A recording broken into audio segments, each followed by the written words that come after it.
Okay, this is the home stretch, our last panel of the day, and it's a great panel. It's called Insider Trading 360, Enforcement Trends, Key Cases, and Prosecutions, and this year crypto has crept into this as well. So let me start off by introducing Steve Crimmins, partner at Debevoise, Wright, Tremaine in DC, and a real leader in the SEC enforcement bar. Steve previously served for 14 years at the SEC, where he co-managed the Enforcement Division's trial unit. Welcome, Steve. Jerry Hodgkins, partner at Covington and Burling in DC. Jerry previously served for 20 years at the SEC. He was an associate director in the Enforcement Division. He oversaw more than 100 enforcement matters. Great to have you here, Jerry. Very pleased to welcome Julie Riewe, a partner at Debevoise and Plimpton in DC, where she frequently represents private equity and hedge fund firms and public companies in enforcement matters. Prior to joining that firm, Julie was co-chief of the asset management unit in the SEC's Division of Enforcement. Julie, it's great to see you. Very pleased to welcome Joe Sansone, chief of the SEC's Market Abuse Unit. This is the right man for this panel.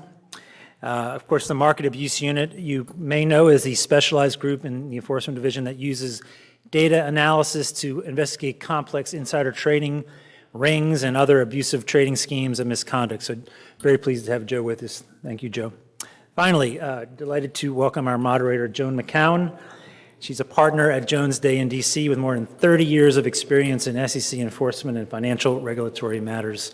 Prior to joining Jones Day, Joan was the longest-serving chief counsel in the SEC's Division of Enforcement. Joan, welcome, and it's all yours. Thank you, Bruce. Bruce, you did a great job actually naming this panel because it used to be just insider trading.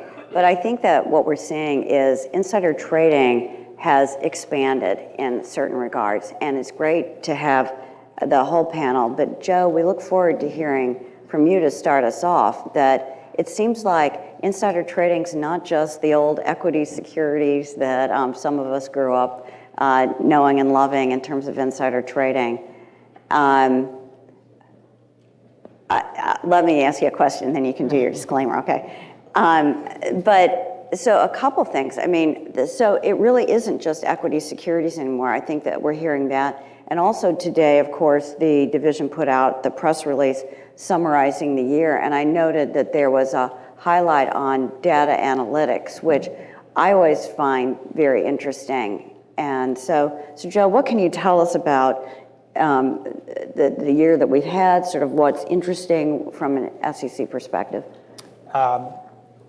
Thank you. And I want to give my disclaimer before we start that the views that I express here are my own, not those of others at the SEC. And I have two teenage children who've also asked me to let you know that I don't speak for them either. So anybody who has teenage children will probably relate to that. So going back to the question about data analytics, I think the relationship for me between data analytics and kind of the expansion of insider trading in terms of different types of securities, the two things are very much connected. What we're seeing is that the division and the agency is able to use data analytics to uncover insider trading, not just in particular types of cases, but in a wide range of cases.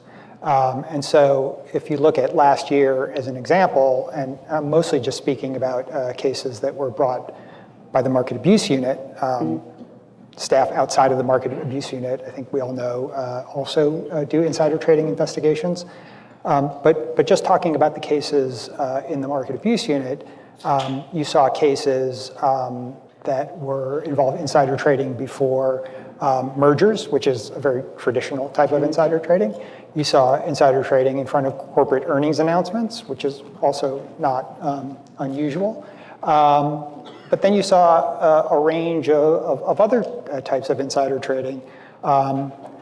Insider trading in front of clinical trial announcements, discussions with the FDA, both negative and positive, You saw insider trading in front of an impending offering of shares, a direct offering of shares to shareholders, which would be dilutive of the value of other shareholders. You saw hacking cases where hackers hacked into services that provided help to issuers making filings with the SEC and used that information to trade.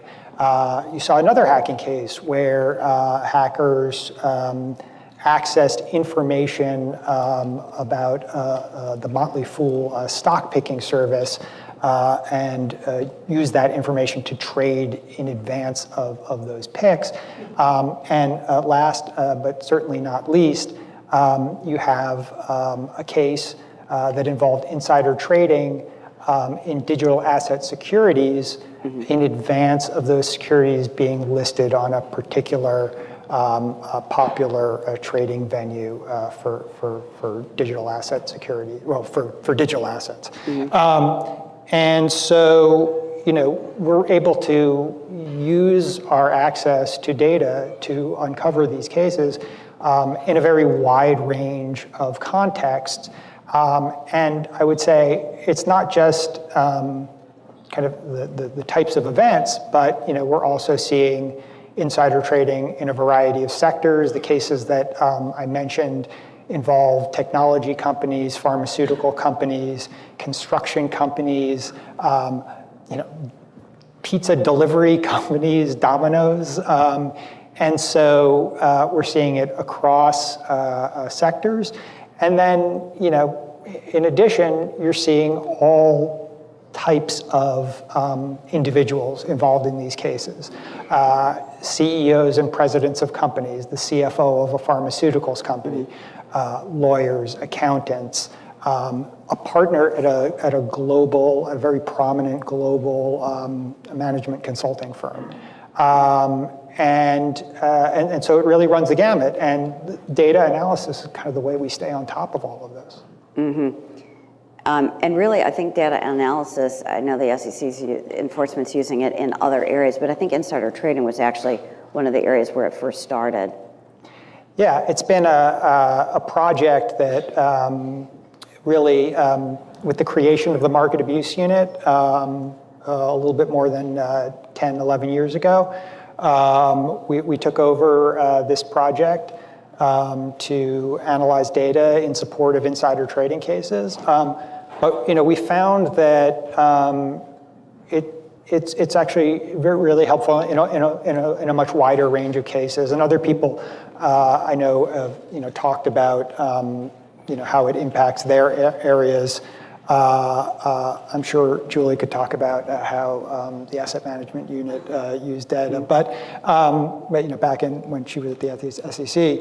But one of the other areas, and I think really pretty significant, is this cherry picking. We brought 3 cherry picking, and this is kind of the 360 aspect of insider trading. 360, because it's not really insider trading. It's all manipulation.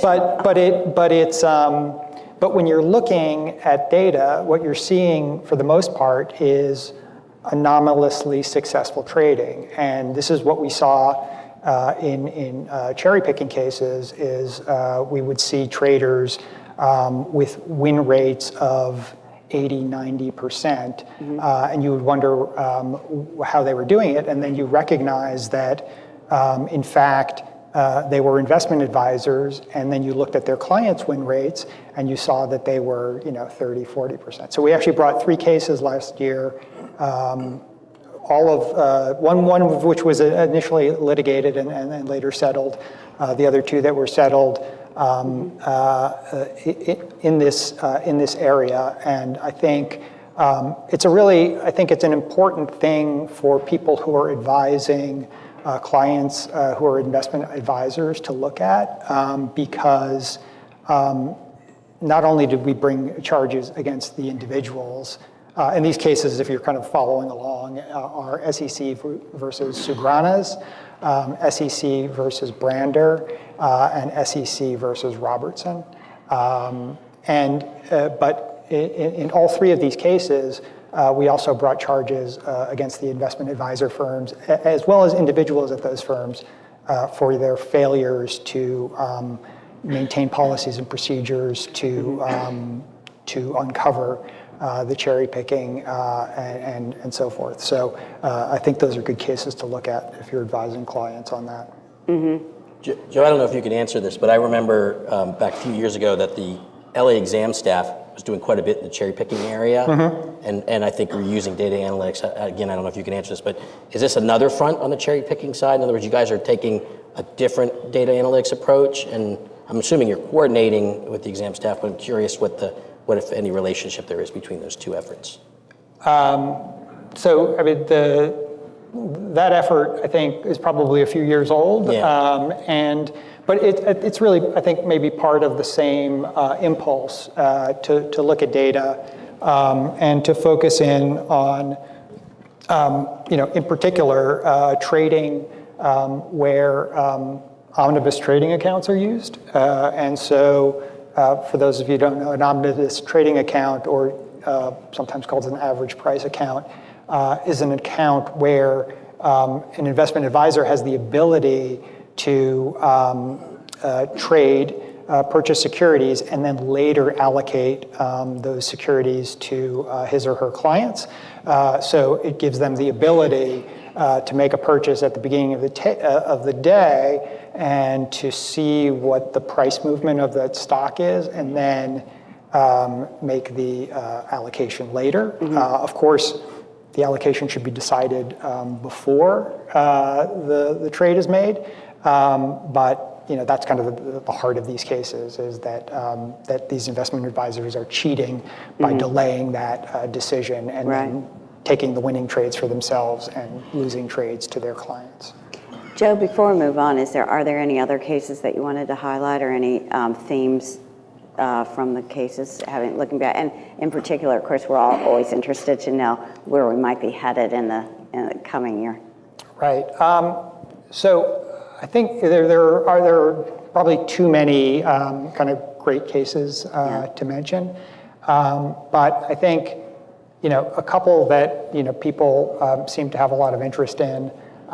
We brought a case against two executives at a firm called Cheetah Mobile, an insider trading case, and in many ways it is unremarkable in the sense that these two executives traded shares of the company, sold shares of the company in advance of negative information about their company, specifically the fact that the company, which was a mobile app company and had a relationship with an advertising partner, the advertising partner had kind of changed the way that they compensated these firms for ad placement in a way that was going to really significantly decrease the amount of ad revenue that the company was able to generate.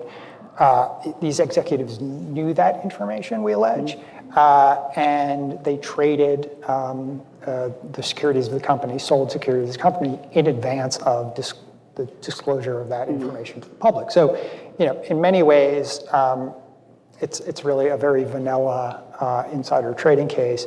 I think what makes it interesting for people is that these two executives used a purported 10b5-1 plan to engage in this trading. And so, I think it highlights the issue, which is essentially that you can't use a 10b5-1 plan if you have material non-public information. A 10b5-1 plan is supposed to be a safe harbor for employees of a company to trade securities of their own company, but it only works if you don't have material non-public information. Well, right. Julie, Could I just jump in on Cheetah Mobile? Yeah. Two things that struck me about that, Joe, we were on the relief side. If I'm remembering the case right, you got a double penalty, a two-time penalty, but no disgorgement. And I'm wondering if that was purposeful. And then separately, if I'm remembering it right, there was a restriction on one or two of the, I think both the defendants, for future trading of certain categories. And if they wanted to do certain things, they had to send an email to you personally or your delegate. Those seemed other and different than what we've seen in resolving insider trading cases, and I wonder if you could give us a little color on that. Yeah. So I guess I'll take they're really kind of different issues, so I'll try to take them one at a time. And other, feel free to jump in. But I think that, on the issue of relief in insider trading cases, I think that you have seen us, it's kind of a period of time where the SEC was obtaining relief in the form of penalties. This is after the Supreme Court's Liu decision, and there was a decision essentially that, given the penalty statute in insider trading, Section 21A of the Exchange Act, where we're able to get up to 3 times of the amount of the profits on an illegal trade as a penalty, that there was significant room to kind of use that and get the relief that we needed, and that is true in the Cheetah Mobile case. Although I would say I just want to point out that there was essentially a 2-time penalty on the insider trading contact. There was also a separate amount that was allocated against the CEO of the company for his involvement in the misstatements and the failure to disclose material information to the market. So it does, sometimes it can get a little bit confusing, but I think that, I don't think that is probably the primary model anymore. I think we're going to evaluate the needs of the case and how to get the relief that we need. But I think that you've seen over the past year, and especially after the passage of the NDAA, you've seen that more of our insider trading cases at the SEC feature disgorgement, prejudgment interest, and a penalty. So that, I don't know if people want to talk about that. Yeah, can I put a finer point on that really quickly? Yeah. I think this year what I observed is that there were 10 cases where there was it seemed pretty clear from the facts that there was a double penalty to be a proxy for disgorgement, my words, not yours, obviously.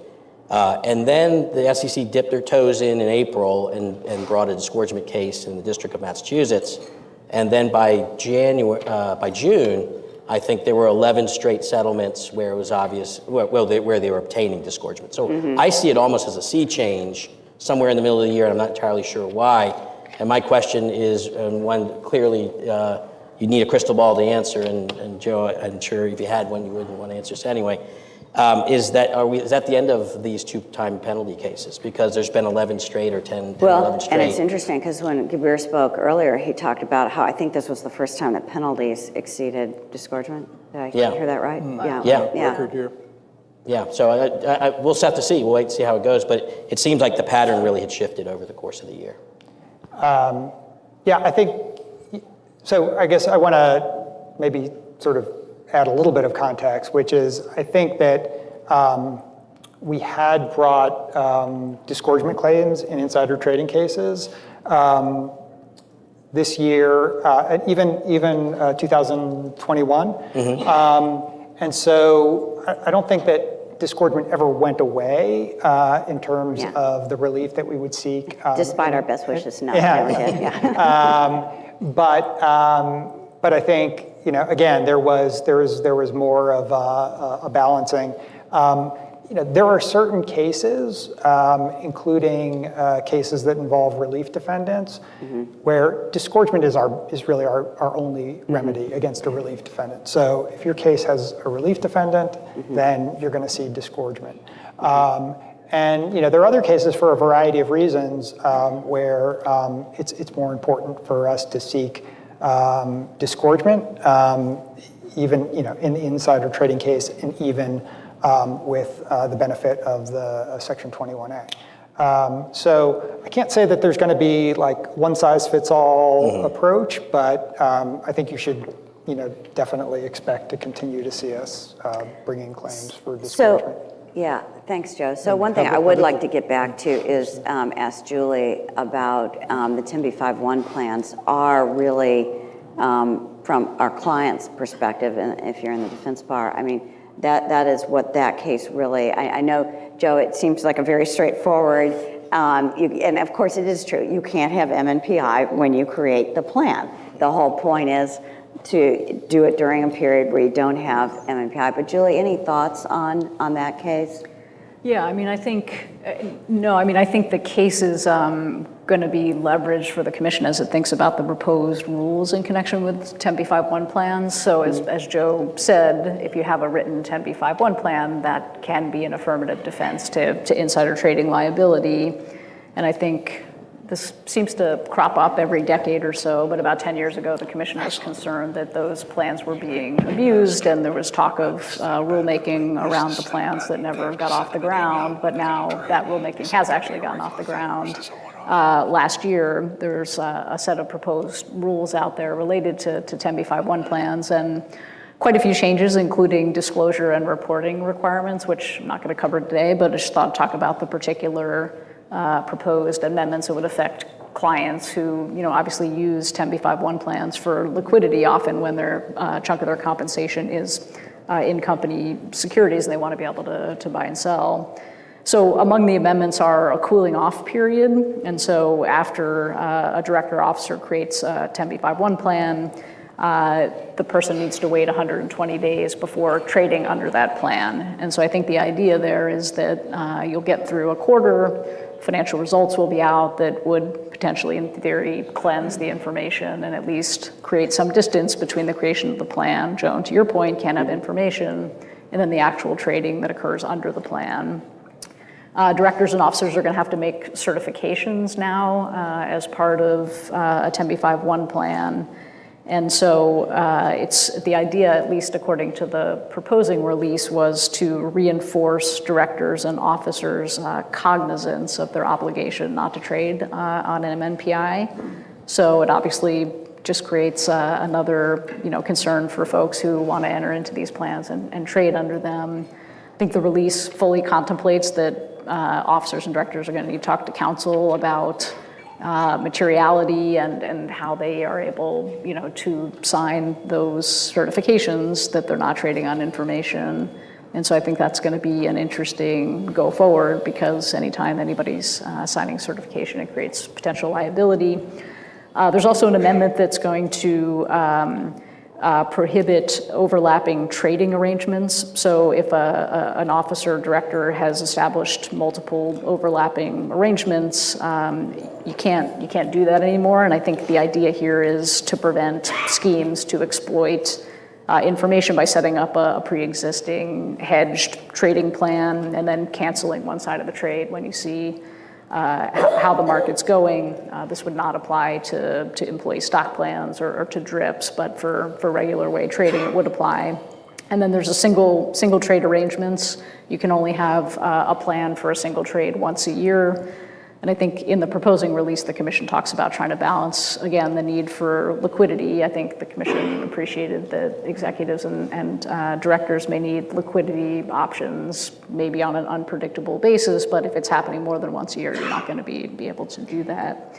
Julie, the whole reason for 10b5-1 plans, I think many of us remember when they came into being, and it was, when there was an effort to define insider trading, and a recognition that if you're a corporate insider or insider of any institution where there's public trading, you're going to have material non-public information, and try to create a system by which there could be a plan to trade and a safe harbor.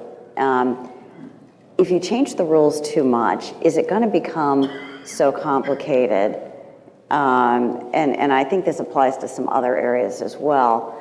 Some of the new rulemaking, does it become so complicated that people are not going to take advantage of this, and there's just going to be trading without this? Yeah, I mean, I think that's a concern. I mean, I think in the proposing release, and all 5 commissioners voted for the proposal, and I think, they coalesced around certain of the amendments and proposed amendments and not others. So the cooling off period is one that seemed to have broad support. Yeah. But yeah, I think you do worry about that, and you want to keep those sorts of trading activities within a framework. And it'll be interesting to see where this lands once there's a final rule, probably sometime in the spring. I think they said by April is the plan for a final. So stay tuned. But I think you're right that there's a concern that folks may not want to, bother with this and just go ahead and trade on their own, which creates obviously its own risks. Are there any other, I know Joe's mentioned some cases, were there any others that you thought were interesting this year that are worth noting? I thought there were a couple. I thought, and Joe, I think, highlighted, without naming the cases, but I think I'll just go ahead and name them, because I thought two of the ones you mentioned were interesting, Joe. So the first was the Daniel case in September, which was out of Joe's group. And this, I think of this as a rumor case.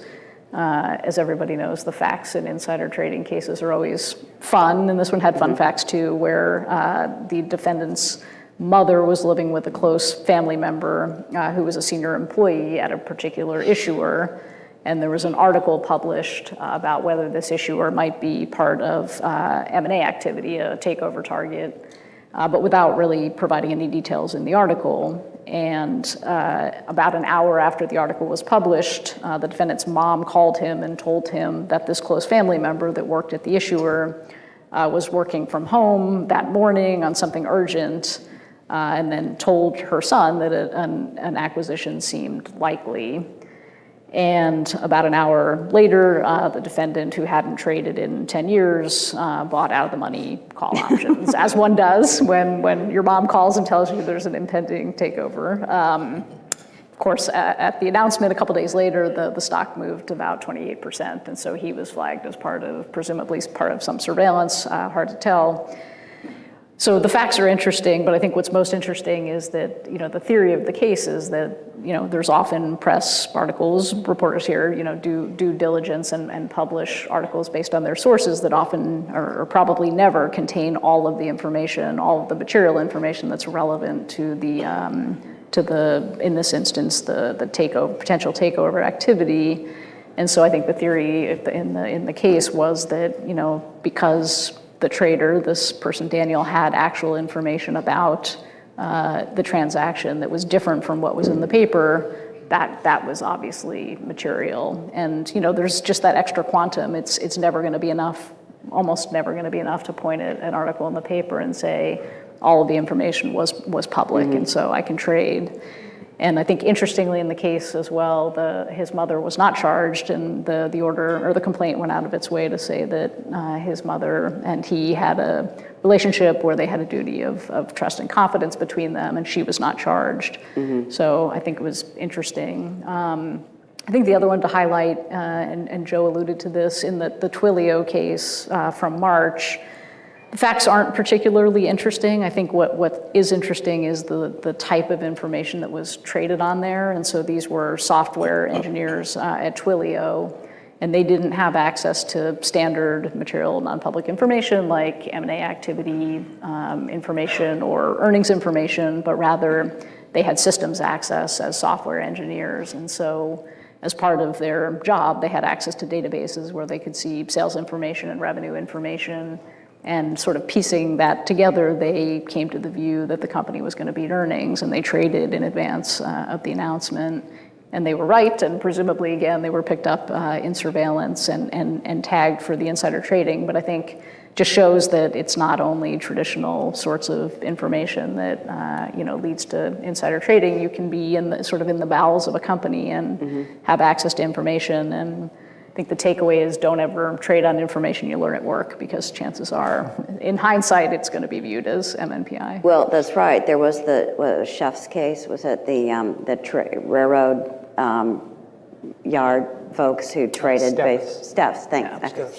Wrong name. Sorry, Steph's. But it's interesting, and sort of where is the line of just noticing people wearing business suits are on the railroad yard versus you notice some information. But again, while those railroad yard people, as I recall, did win through litigation, the fact of the matter is they had to go through litigation. And I think good advice is you don't want to be investigated. So I think, Julie, you're right. If you have learned information at work that you find very interesting and want to trade based on, that's probably a red flag not to do it. Right.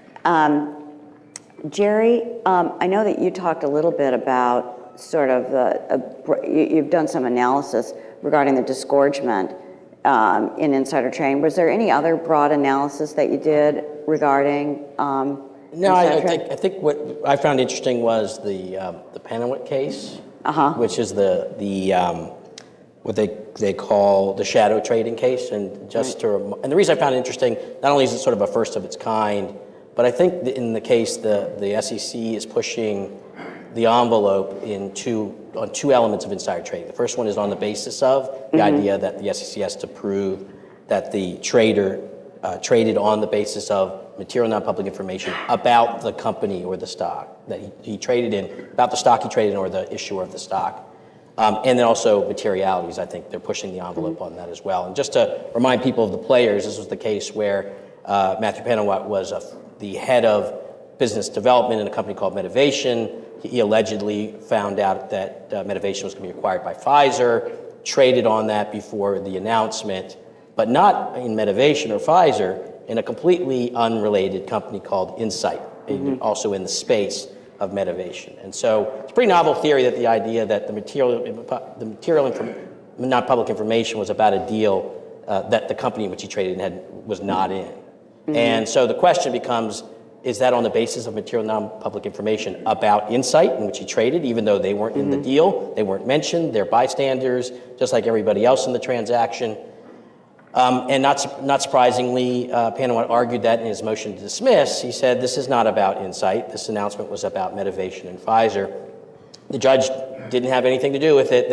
He dismissed the motion to dismiss or denied it, and essentially held that to be material non-public information about a stock or its issuer just needs to be related to it. It needs to be concerning it. Right. It can be directly, it can be indirectly. And so it's a relatively low threshold. And I don't think that the SEC is going to trip up on that element if they move forward in these shadow cases and they bring more cases with more, I guess, questionable facts or more contestable facts.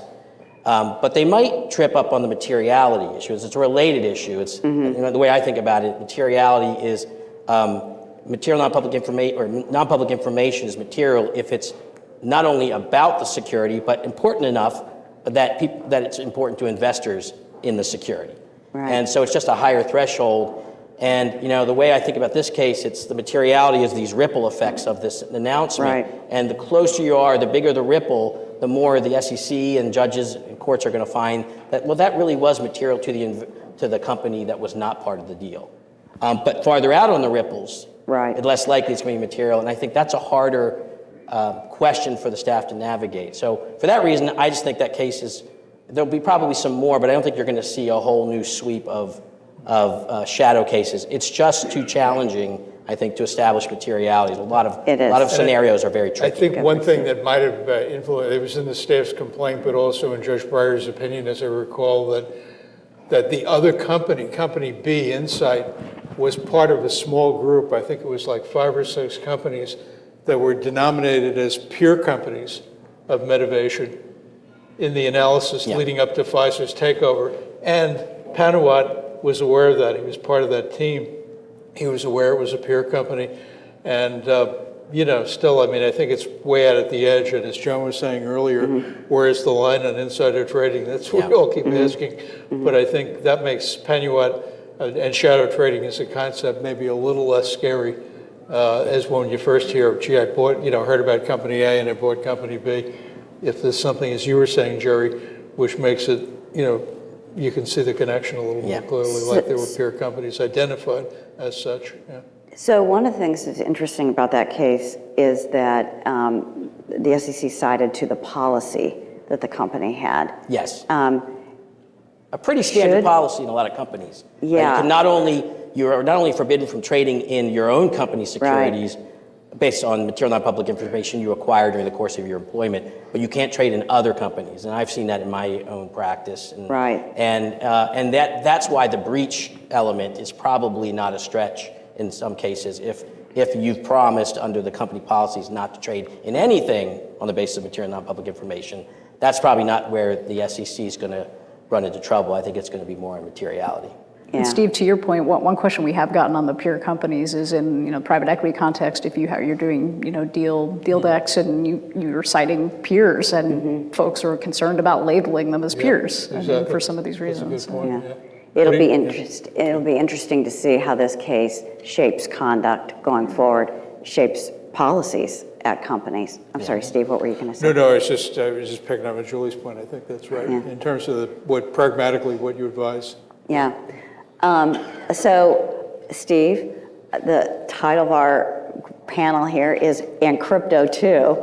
So, what about crypto? Okay, so 9 hours. 9 hours. This is the last panel, and I'm the last panelist. I'm the only thing standing between you and the cocktail hour. I This should have is gonna be said, quick. we will be ending on the button, on time. Bruce will come up here. We will have drinks on time, but This go will be for it. quick, but this is the thing that is really, You've really got new. 10 minutes, As Steve. in, You can okay, go for well, it. that's not too bad.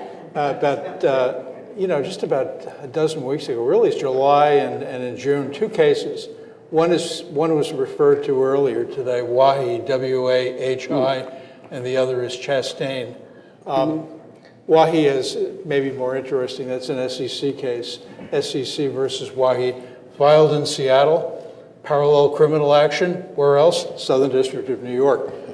So I guess if he doesn't get convicted, he can use the frequent flyer miles. But anyway, he was a guy who worked at Coinbase, a crypto exchange. And it's alleged that he became aware of tokens that were going to be listed on Coinbase, which would increase their value as soon as it was known that they would be listed. And it's alleged that he tipped his brother and that he tipped a close friend and that they traded in turn. So charged as insider trading. But what did he trade? He traded 25 tokens, 25 tokens. The staff called them crypto assets. But they said at least 9 of the 25, not all 25, but at least 9 of the 25 were something more than crypto assets. They were crypto asset securities. So that's what we're going to see coming, crypto asset securities. Interestingly, I thought the staff's complaint was helpful in that it marched you through each of those 9 and told you in the staff's view why each of the 9 was a security. It adhered predictably to the Howey test for definition of a security and pooling of money in a common enterprise in the hope of making a profit depending on the efforts of others. So far, so good. But then when you look to, okay, well, how do you apply that to crypto assets? They didn't hit on structural stuff that, like we all remember the Kick Interactive case and stuff like that a few years ago, where people were talking about, was it decentralized enough or not decentralized enough, or was there monitoring, was there a committee that would oversee it, was that connected to the issuer? None of that stuff. They were talking about, in selling the tokens, what was said, and was it kind of touted and stressed that this token is something you can make a profit on. And was it also stressed that it's something where there'll be secondary trading that you can get engaged in? So it has more of a security feel to it, more of a, not a structural idea of what's a security, but more of, kind of a gut feel that it's a security. And then as they march through their helpful analysis of each of the 9 crypto asset securities, they applied that to the particular things that had been said as to in the issuance and marketing of each of those 9. So far so good, maybe, if we get over what's a security, and that of course is the big issue. But the parallel criminal case gets really interesting because, as we all know, the Southern District, when they charge an insider trading case, anything under the securities laws can be done, if done with intent, can be a crime. So they always charge 10b-5 in insider trading cases. Maybe wire fraud might be along for the ride. Not here. They didn't charge securities fraud. All they charged was wire fraud and conspiracy to commit wire fraud, 18 U.S.C. 1343 for the wire fraud, 1349 for the conspiracy to commit wire fraud. That's all they charged. And then 6 weeks ago, we read, and also we should note that the SEC in filing the case in July said this is the first ever case, digital asset case involving insider trading, securities insider trading. Well, not so much for wire fraud, and we'll talk about that in a minute, but the interesting, the Justice Department's wire fraud case, they only charged wire fraud. So you figure, what is that? They felt it was weak or something? They didn't want to get into that. The tokens, did they overlap? That's a good, I guess, something we should point out too. I think they charged 6 tokens in the criminal case, and 2 of them, I think it's 2 of them overlapped with the SEC and 4 didn't, or something pretty close to that. So what happened? They've been pending now for a couple of months, filed in July.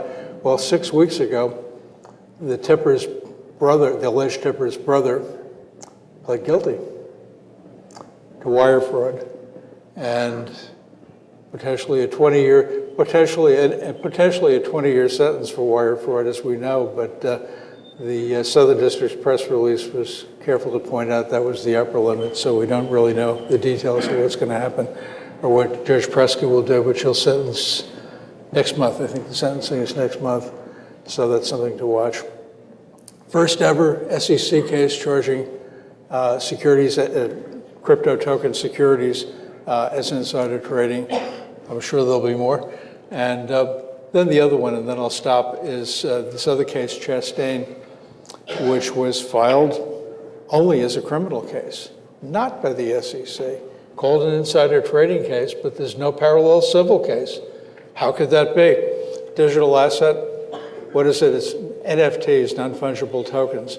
3 particular NFTs identified, and it was somebody who worked for the largest marketplace for trading, purchasing and selling NFTs, and he was alleged to have traded directly, not securities, not purported to be securities. Securities isn't mentioned anywhere. They usually just trading in objects and token and NFTs. No parallel civil case at all. So where does that go? Something interesting happened 2 weeks ago in that one. The defense said, these are NFTs. Securities aren't even mentioned. And yet when you read the original indictment and the press release and everything else, it's called insider trading. How can it be insider trading if there are no securities? So they moved Judge Burling in New York and said, Judge, strike this. Strike this. It's inaccurate, it's surplusage, it's highly prejudicial, and we demand that it be stricken from the complaint. When you read the brief, it's done by Greenberg Traurig. They did a really nice job on the brief. When you read the government's brief in opposition to the motion, they all say something, they say pretty much, not really substantive stuff, but gee, do we really have to deal with this early in the case? And, motions in limine normally come later, closer to trial, and you figure, well, that's pretty weak, they're going to lose. And Greenberg came back with a good, strong reply brief, and Judge Burling ruled in a minute order, so we don't really know his thinking. Motion denied. It's an insider trading case. So a lot of interesting stuff. Now, Joe, you're the guy who has looked behind the curtain. What can you tell us comfortably, and not put you on the spot, on what we'll see in SEC crypto asset securities insider trading cases coming after this first ever one, and what we'll see in insider trading of other stuff, other digital stuff like NFTs. And will this, some people have gotten in flights of enthusiasm to talking about it as maybe criminalizing workplace rules and all kinds of stuff. So what can you tell us? You've got the answers. Yeah. To the extent you can. Otherwise, I'll keep going. No, I won't keep going. I mean, I think it's, these are interesting questions. I feel like a lot of them, the cases that you're talking about and the issues are really on the criminal side. Yeah. And so, we like to keep our investigations. Good answer, Joe. We like to keep our investigations parallel and joint, and this is, an active case. So I'm probably not going to say too much about that. What are you guys going to do? But I guess one point, though, and I think you kind of alluded to it, is that, in the SEC's complaint in this matter, I think that there is rigor in terms of analyzing what is a security and then sticking to those digital assets that we think that we can prove are securities. And we said at least 9. This is, as people know, not. It's a process that requires some work and some thought, and I think we've kind of shown that we're willing to devote that effort to try to do a rigorous analysis and to help articulate our basis for these claims. So I think I'll just kind of leave it there. Can I mention one wrinkle on that, which I think is fascinating? And this will be the last remark. I don't know what Bruce is, but I think we've hit the So insider trading, you have to prove it was security at the time of the trade, right? And that's 2 years after the ICO. And I think a lot of the allegations are about what happens in the ICO. And you'd think, well, once a security, always a security. Not so fast. Bill Hinman, in his Gary Plastic speech, said that's not always the case. So it'd be interesting, Joe, I think in the future, whether anybody will fight these insider trading cases by saying it's not a security when I traded it. Maybe it was a security at the ICO. We'll see if the facts let people do that. I'm sure we'll see that argument. Yeah. Well, that's a great point. So insider trading, it's not just securities anymore. There you go, Bruce. Right on time, Joan. Thank you. Okay. All right, that was a great way to end the day. Thank you. And thank you, Joan, for doing a great job moderating. So that's the last panel. Let me quickly thank our lead sponsor today, Anchor Consulting, and Cahill, the law firm lead sponsor, and the 36 world-class consulting and law firms that were involved and represented here today as supporters and participants. Thank you. To all the panelists and to all of you, thanks for coming. It's great to be back in person. I really enjoyed it, and it was great to see a lot of faces again. I hope you'll join us at a future event. Everybody virtual, thank you for staying through the day, and you're going to miss the next thing, which is a cocktail party, unfortunately for you. But for everybody that's still here that can join us, it's going to be in the State Room, which is about 100 feet that way. On the right-hand side, there's a sign that says, please join us for cocktails. So that is a wrap. Thank you all, and I'll see you down the hall. Thank you.